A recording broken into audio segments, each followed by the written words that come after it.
आम्ही सर्वजण महाराष्ट्र पुणे या ठिकाणाहून आळंदीवरून चारीधाम यात्रा करत करत वृंदावन या ठिकाणी आलो होतो। वृंदावनवरून आम्ही आग्र्याला आलेलो आहे आणि आग्र्याला आल्यानंतर आग्रा या ठिकाणी ताजमहल पाहण्याकरता आम्ही ज्यावेळेला पोहोचलो त्यावेळेला ताजमहल पाहण्याच्या अगोदर आम्हाला आग्रा पोलीस या ठिकाणी भेटले आणि भेटल्यानंतर त्या पोलीस इन्स्पेक्टर साहेबांनी आम्हाला माहिती दिली आणि खूप चांगली सुविधा दिली आहे। आम्हाला कोणत्या गेटनी जायचं, कोणत्या गेटनी यायचं, यदा कदाचित आपल्यातला एखादा व्यक्ती जर चुकला आणि एखाद्या व्यक्तीला जर काही आजार आला किंवा उन्हामुळे काही त्रास झाला तर तुम्ही आम्हाला या लाईनवर हेल्पलाईनवर फोन करा। तुमची सुविधा तुम्हाला तुमची माणसं वेळेवर होतील, सगळ्या सुविधा मिळतील। खरं म्हणजे एवढ्या वर्षात 10 वर्ष मी झाली यात्रा करतोय, पण 10 वर्षात मला माझा असा अनुभव आग्र्याला कधी आला नाही तो या वर्षी आला। याचं मी अभिनंदन करतो आग्रा पोलीसचं।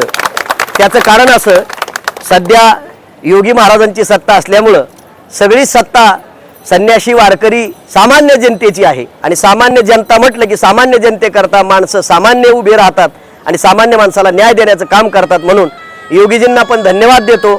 असेच वारंवार अशी जर सुविधा भेटली तर महाराष्ट्रातून खूप लोक इथे येतील, जातील, दर्शन करतील, पाहतील आणि आपला आनंद लुटतील। म्हणून आम्हा सगळ्यांना दिलेलं मार्गदर्शन इन्स्पेक्टर साहेबांनी, पोलीस साहेबांनी जे दिले त्याबद्दल मी त्यांचा आभारी आहे। आणि आमची सगळी 100 लोकांची यात्रा घेऊन आम्ही आलो।